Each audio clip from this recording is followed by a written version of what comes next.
Bonjour, on va voir comment tracer ce triangle ABC avec les longueurs qui sont données. AB 5 cm, BC 8,2 cm, AC 7,4 cm. Tout d'abord, on va commencer par tracer une de ces trois longueurs, celle que l'on veut. Ça peut être la première, ou ça peut être la plus grande. L'avantage de commencer par la plus grande longueur, c'est que on va décider nous-mêmes où est le segment le plus long, et donc ça va permettre d'avoir un triangle qui est circonscrit sur une zone un peu plus petite. Donc, on va donc faire un segment de 8,2 cm. Et donc, tout de suite après avoir tracé mon segment, je place les extrémités B et C. Une fois que ceci est fait, je vais chercher un point A tel que AB soit égal à 5 cm. C'est-à-dire que je vais chercher un point A qui soit tout simplement 5 cm de B. Le problème, c'est que des points à 5 cm de B, il y en a beaucoup. Si je commence à faire comme ceci la liste de tous les points à 5 cm, je vais avoir du mal à trouver un point ensuite A qui soit à 7,4 cm de C.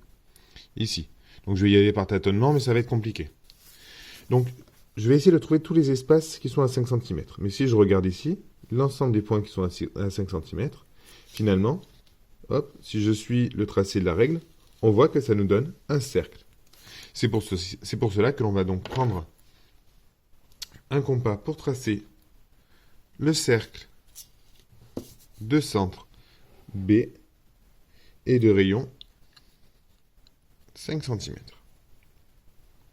Hop, je prends le compas. Alors,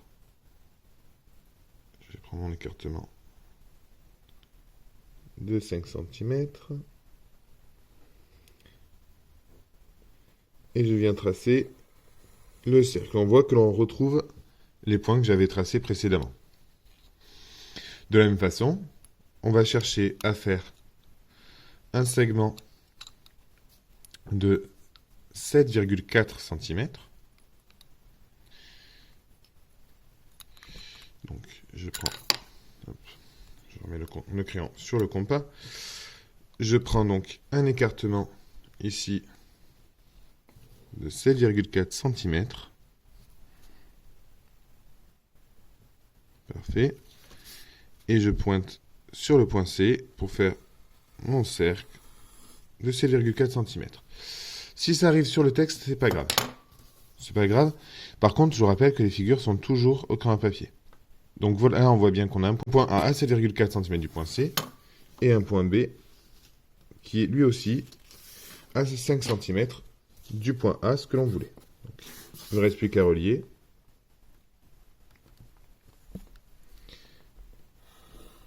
« 5 cm pour AB, 8,2 cm pour BC et 7,4 cm pour AC. On peut en profiter pour noter directement les longueurs et on a fait notre triangle.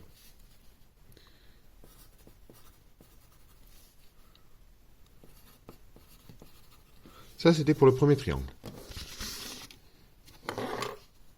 On continue avec notre deuxième triangle, GEH, dont on connaît la longueur d'un des côtés, GE qui fait 6 cm, un angle, EGH, 42 degrés, et un autre angle, HEG, 110 degrés. Je sais que c'est un angle parce qu'il y a l'espèce d'accent circonflexe qui vient englober les trois lettres.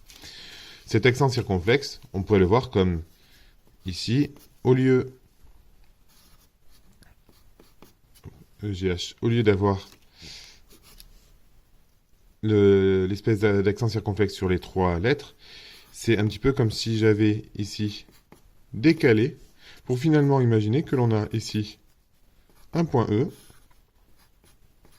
un point ici G et un point H, et l'on va s'intéresser à cet angle-là. Donc finalement, quand on a l'angle HEG, il faut imaginer que l'angle est ici au-dessus et que l'on va s'intéresser à l'angle de sommet G. Donc, on va commencer comme tout à l'heure par faire le premier segment. Ici, je vais faire un segment de 6 cm. Comme tout à l'heure, je mets directement le nom des points G et E. Je vais ensuite prendre mon rapporteur pour tracer un angle de 42 degrés, et donc on a vu le sommet G. Alors, pour mon rapporteur. Le rapporteur, c'est un outil qui a la forme d'un demi-cercle, et comme tout demi-cercle, on va pivoter autour d'un point. De la même façon, vu qu'un angle, c'est un écartement autour de ce point G, on va donc écarter au fur et à mesure en partant de notre segment pour former un angle. 42 degrés. Ici, on voit bien que là, ça nous donne aucun écartement, donc 0 degré. Et plus je vais m'écarter, plus on va augmenter en degrés. Et cela, c'est matérialisé par les petites graduations qui sont sur le rapporteur. Je vais donc placer le centre du rapporteur sur le point, sur le centre de l'angle, sur le sommet de l'angle. Et donc, je vais faire un angle de 42 degrés. Mais là, j'ai un problème. C'est que un angle de 42 degrés, il y en a un ici, mais il y en a un aussi de l'autre côté. Là, il serait même plus pratique, 42 degrés. Sauf qu'on ne part pas de 0 degré. Si on a bien vu que si l'angle était fermé, si on n'avait aucune ouverture, on était dans cette direction. Donc moi, ce que je vais faire pour éviter de mélanger les deux, je ne vais pas regarder en fait les nombres. Je vais regarder ni ce nombre-là, ni celui-là. Moi, ce qui va m'intéresser, ce sont les graduations. Regardez bien. Si je veux un angle de 42 degrés, je vais finalement compter 42 petites graduations. Peu importe où est-ce que je vais me placer. Si par exemple je vais me placer comme ceci, je mets bien la cible qui représente le centre de mon rapporteur et donc le sommet de l'angle sur le point G. Et à partir d'ici, je vais compter 42 graduations. Donc 1, 2, 3, 4, 5, 6, 7, 8, 9, 10. Vous voyez que ça n'a rien à voir avec ce qui est écrit en dessous. 10, 11, 12, 13, 14, 15, 20, 25, 30, 35, 40, 41, 42 graduations. À la 42e graduation, je fais mon petit trait et je viens relier le sommet de l'angle à cette petite marque. Et là, j'ai bien un écartement de 42 graduations. Vu que chaque graduation représente 1 degré, c'est bien un angle de 42 degrés. Pour le deuxième angle, 110 degrés, ce que beaucoup ont fait, c'est qu'ils ont posé le rapporteur. Et à 110 degrés, ici, ils ont fait une petite marque. 110 degrés. Sauf que si j'enlève mon rapporteur et que l'on voit ce segment-là, cette demi-droite-là, on voit bien que c'est une demi-droite qui sera plus petite que l'angle droit. Sauf que 110 degrés, c'est plus grand que 90 degrés, donc ça ne marche pas. À nouveau, il ne faut pas regarder les chiffres qui sont notés. On va regarder les traits. Donc, tous ces nombres-là ne m'intéressent pas. Moi, je regarde les graduations. Je vais donc compter 110 graduations. Donc là, j'ai 0 degré, 5, 10, 15, 20, 30, 40, 50, 60, 90. Une fois que j'ai bien compris le système, je peux regarder les nombres. Mais par contre, il faut bien que je comprenne que c'est 110 petits traits qui vont être nécessaires. Donc 90, 100, 110 degrés. Je fais une petite marque. Je relie. Et en reliant, je vois bien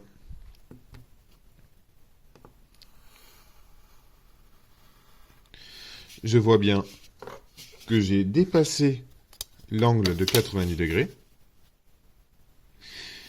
J'ai donc bien un angle obtus de 110 degrés parce que j'avais 110 graduations. Si besoin, on prolonge les droites pour retrouver ici le point d'intersection entre mes deux demi-droites. Et donc ça, c'est ce que l'on a appelé le point H. On va se demander maintenant combien mesure l'angle de sommet H. Donc, c'est bien l'angle qui est compris entre E, H et G. C'est cet angle qui pourrait ressembler à ça. E, H et G. Donc, que l'on va noter E, H, G avec cet accent circonflexe. On va... Donc, pour faire cet angle de sommet H, de la même façon, je vais poser le centre de mon rapporteur sur le point H en utilisant la cible. Et je vais compter les graduations.